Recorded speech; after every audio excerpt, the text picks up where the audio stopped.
বন্ধুসকল, মই আজি আপোনালোকৰ ওচৰলৈ লৈ আহিছোঁ কুচিয়া মাছৰ এটা ধুনীয়া আৰু অতি সহজতে বনাব পৰা ৰেচিপি।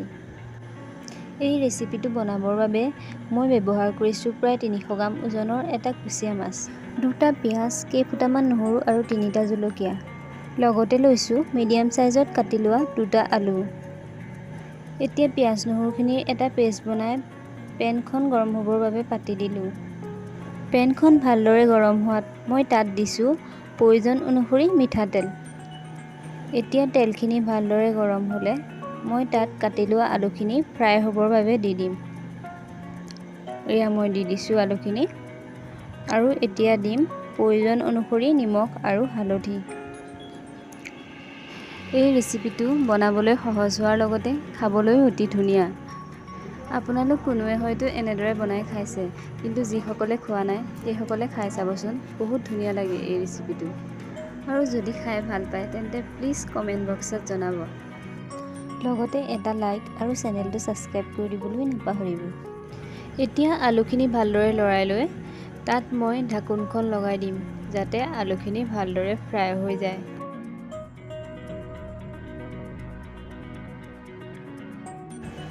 এয়া চাওক আলুখিনি কেনেদৰে ফ্ৰাই হৈ গৈছে। এতিয়া মই আলুখিনি এখন প্লেটত কাঢ়ি ল'ম আৰু সেই একেখিনি তেলতেই কুচিয়া মাছখিনি দি দিম। মই যিহেতু তেল কমকৈ খাওঁ সেইবাবে একেখিনি তেলেই ব্যৱহাৰ কৰিছোঁ। আপোনালোকে যদি ইয়াতকৈ বেছি খায় তেন্তে নিজৰ প্ৰয়োজন অনুসৰি মিঠাতেল দি ল'ব পাৰিব। এতিয়া মাছখিনি ভালদৰে লৰাই অলপ ফ্ৰাই হ'বৰ বাবে দিম। এই ৰেচিপিটো মই অতি সাধাৰণভাৱে বনাওঁ। আপোনালোকে দেখিব মই ইয়াত তেল আৰু মছলা খুব কম পৰিমাণে ব্যৱহাৰ কৰিছোঁ। কুচিয়া মাছটো যিহেতু আমাৰ স্বাস্থ্যৰ কাৰণে বহুত ভাল হয়, সেইবাবে মই অতি সাধাৰণভাৱে স্বাস্থ্যৰ বাবে উপযোগী হোৱাকৈহে ৰেচিপিটো বনাওঁ। এয়া মাছখিনি ভালদৰে ফ্ৰাই হৈ গৈছে। এতিয়া মই এই মাছখিনি এখন প্লেটত কাঢ়ি ল'ম।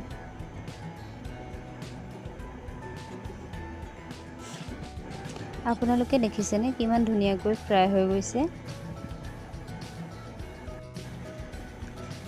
এতিয়া মই সেই একেখিনি তেলতেই জলকীয়া কেইটা আৰু এটা কাটি লোৱা পিঁয়াজ দি দিম।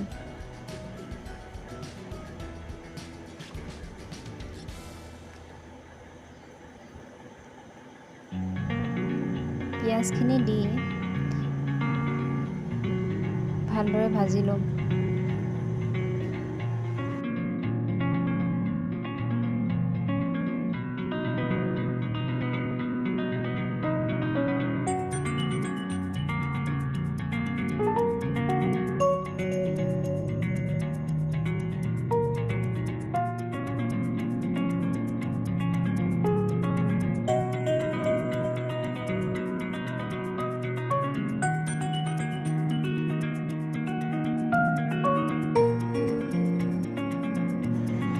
পিঁয়াজখিনি ভালদৰে ভজা হৈ গৈছে।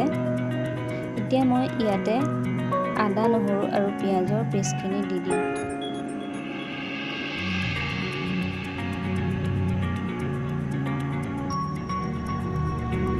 এতিয়া এইখিনি ভালদৰে ভাজি ল'ম।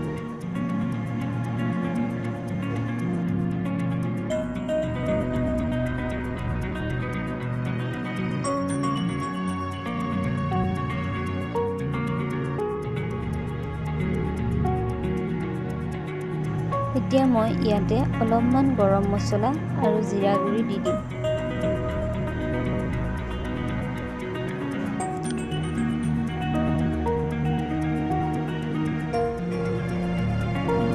এতিয়া এইখিনি ভালদৰে মিক্স কৰি ল'ম।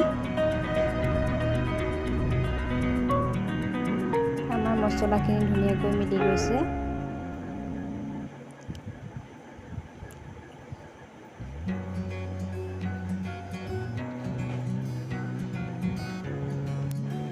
এতিয়া ইয়াতে ফ্ৰাই কৰি লোৱা আলুখিনি দি দিম।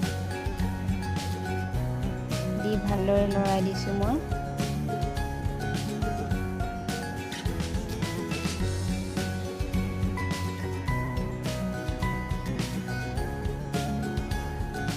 এতিয়া মই ইয়াত প্ৰয়োজন অনুসৰি পানী দি পানীখিনি ভালদৰে উতল আহিবৰ বাবে দি দিম। আপোনালোকে ইয়াত নিজৰ প্ৰয়োজন অনুসৰি পানী ব্যৱহাৰ কৰিব পাৰিব। এয়া আঞ্জাখিনি ভালদৰে উতলিব ধৰিছে। এতিয়া মই ইয়াতে দি দিম অলপমান মিহিকৈ কাটি লোৱা নৰসিংহৰ পাত আৰু লগতে মাছখিনিও দি দিম। এতিয়া এইখিনি ভালদৰে লৰাই লৈ অলপমান সময়ৰ বাবে ঢাকোনখন লগাই দিম, যাতে আঞ্জাখিনি ভালদৰে উতলি যায় আৰু নৰসিংহ পাতখিনিও সিজি যায়। ঢাকোনখন উদঙাই এতিয়া মই আঞ্জাখিনিত অলপমান নিমখ দিম।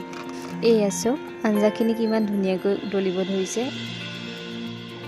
এইখিনি এতিয়া প্ৰায় হৈয়ে গৈছে আৰু দেখিছে নহয় দেখাত কিমান ধুনীয়া লাগিছে। দেখাত ধুনীয়া হোৱাৰ লগতে এই ৰেচিপিটো খাবলৈও অতি ধুনীয়া। আপোনালোকে প্লিজ এবাৰ এনেদৰে খাই চাব। এতিয়া এইখিনি খাবৰ বাবে সম্পূৰ্ণ ৰেডি হৈ গৈছে, গতিকে গেছৰ ফ্লেমটো অফ কৰি দিছোঁ। আৰু এয়া চাওক আজিৰ আমাৰ ৰেচিপি ৰেডি। ৰেচিপিটো যদি ভাল লাগিছে তেন্তে প্লিজ চেনেলটো ছাবস্ক্ৰাইব কৰিবলৈ আৰু লগতে এটা লাইক কৰিবলৈ নাপাহৰিব।